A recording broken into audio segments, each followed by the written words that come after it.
Welcome to Taravari cooking. ಇವತ್ತೊಂದು sweet ರೆಸಿಪಿಯನ್ನು ತೋರಿಸ್ತಾ ಇದ್ದೇನೆ. ರವೆ ಉಂಡೆ, ರವೆ ಲಾಡು ಅಂತ ಕರಿಬೋದು. ಇದಕ್ಕೆ ಈ ಬೌಲಲ್ಲಿ 2 ಬೌಲಷ್ಟು ನಾನು ರವೆಯನ್ನು ತಗೊಂಡಿರ್ತೇನೆ. ಒಂದು ಬಾಣಲೆ ಬಿಸಿಗಿಟ್ಟು ಅದಕ್ಕೆ ಹಾಕ್ಕೊಳ್ಬೇಕು. ಸ್ಲಿಮ್ಮಲ್ಲಿ ಇಟ್ಕೊಳ್ಳಿ, ಐ ಫ್ಲೇಮಲ್ಲಿ ಇಡೋದು ಬೇಡ, ಬೇಗ ಸೀದೋಗುತ್ತೆ ರವೆ.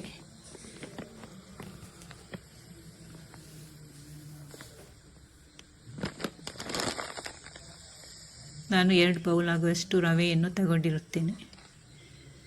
ಇದನ್ನು ಚೆನ್ನಾಗಿ ಫ್ರೈ ಮಾಡಬೇಕು, ಸ್ಲಿಮ್ಮಲ್ಲಿಟ್ಟೆ ಫ್ರೈ ಮಾಡಬೇಕು. ಇದು ಘಮ ಘಮ ಅಂತ ಪರಿಮಳ ಬರುವವರೆಗೂ ಫ್ರೈ ಮಾಡ್ಕೊಳ್ಳಿ. ಸೀದೋಗಬಾರ್ದು, ಸೀದೋದ್ರೆ ರವೆ ಉಂಡೆ ಕೆಟ್ಟೋಗುತ್ತೆ, ಚೆನ್ನಾಗಿ ಬರೋದಿಲ್ಲ. ಹೊಸದಾಗಿ ಟ್ರೈ ಮಾಡುವವರು ಇದನ್ನು ಟ್ರೈ ಮಾಡ್ಬೋದು. ಅಡುಗೆ ಕಲಿಯೋರು ಸಹ ಈ ರವೆ ಉಂಡೆಯನ್ನು ಮಾಡ್ಬೋದು. ನಾನು 1 ಬೌಲಷ್ಟು ಸಕ್ಕರೆಯನ್ನು ತಗೊಂಡಿರ್ತೇನೆ. ಅದಕ್ಕೆ ಏಲಕ್ಕಿಯನ್ನು ಸಿಪ್ಪೆ ಸುಲಿದು ಹಾಕ್ಕೊಂಡಿರ್ತೇನೆ. ಇದನ್ನು ಪೌಡ್ರ್ ಮಾಡ್ಕೊಳ್ಬೇಕು. ಸಕ್ಕರೆಯನ್ನು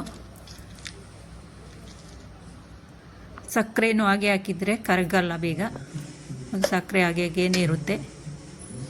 ಪೌಡರ್ ಮಾಡಿ ಹಾಕ್ಕೊಳ್ಳಿ. ಹೊಸದಾಗಿ ವಿಡಿಯೋ ನೋಡೋರು ಸಬ್ಸ್ಕ್ರೈಬ್ ಮಾಡಿ ಜಾಯಿನ್ ಆಗಿ ನನ್ನ ಚಾನಲಿಗೆ ಹೆಚ್ಚು ಜನರಿಗೆ ಶೇರ್ ಮಾಡಿ.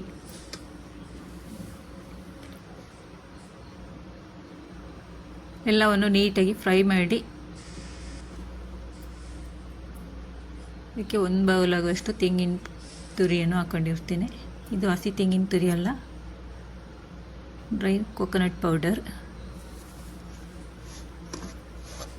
ನೀವು ಹಸಿ ತೆಂಗಿನಕಾಯಿ ತುರಿಯನ್ನು ಹಾಕ್ಕೋಬೋದು. ಇದು 1 ವಾರದವರೆಗೂ ಇಟ್ಟು ತಿನ್ಬೋದು, ಕೆಡಲ್ಲ. ಮಕ್ಕಳಿಗೂ ಮಾಡಿಕೊಡಿ. ಒಂದು 4 ಚಮಚದಷ್ಟು ತುಪ್ಪವನ್ನು ತಗೊಂಡಿರ್ತೇನೆ. ಇದಕ್ಕೆ ಗೋಡಂಬಿ ದ್ರಾಕ್ಷಿಯನ್ನು ಹಾಕ್ಕೊಂಡಿರ್ತೇನೆ. ನಿಮಗೆ ಇಷ್ಟ ಆದ ಡ್ರೈ ಫ್ರೂಟ್ಸನ್ನು ಹಾಕ್ಕೋಬೋದು. ಇದನ್ನು ಸ್ವಲ್ಪ ಬಿಸಿ ಮಾಡಿ ಹಾಕ್ಕೊಳ್ಬೇಕು. ಚಿಟಿಕೆ ಉಪ್ಪನ್ನು ಸಹ ಸೇರಿಸ್ಕೊಳ್ಳಿ ನೀವು. ಎಲ್ಲವನ್ನು ನೀಟಾಗಿ ಒಂದೇ ಮಿಕ್ಸ್ ಮಾಡಬೇಕು.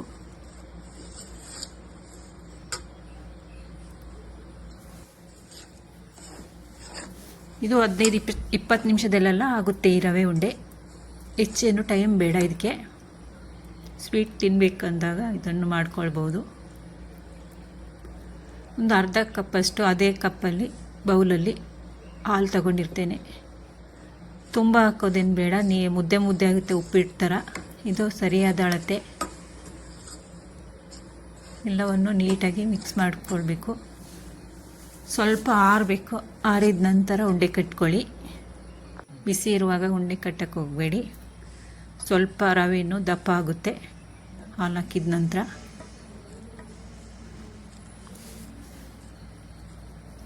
ಇವಾಗ ನೋಡಿ, ಈ ಥರ ಉಂಡೆ ಕಟ್ಬೋದು. ಇಲ್ಲಾಂದರೆ ಜಾಸ್ತಿ ಹಾಲು ಹಾಕಿದರೆ ಮುದ್ದೆ ಆಗುತ್ತೆ ಉಪ್ಪಿಟ್ಟು ಥರ. ಇದು ಸರಿಯಾದ ಹದವಾಗಿದೆ. ಎಲ್ಲವನ್ನು ನಾನು ಉಂಡೆ ಕಟ್ಟಿಕೊಳ್ತೇನೆ. ಇಷ್ಟು ದಪ್ಪ ಕಟ್ಕೊಳ್ತೇನೆ. ನೀವು ಸಣ್ಣ ಬೇಕಾದರೂ ಮಾಡ್ಕೊಳ್ಬೋದು, ದಪ್ಪನೂ ಇದಕ್ಕಿಂತ ದಪ್ಪವಾದರೂ ಮಾಡ್ಕೊಳ್ಬೋದು ಉಂಡೆ. ಈಸಿ ಆ್ಯಂಡ್ ಟೇಸ್ಟಿಯಾಗಿರುತ್ತೆ. ನೀವು ಒಮ್ಮೆ ಮನೆಯಲ್ಲಿ ಟ್ರೈ ಮಾಡಿ ಹೇಗೆ ಬಂತು ಅಂತ ಕಮೆಂಟ್ ಮುಖಾಂತರ ತಿಳಿಸಿ.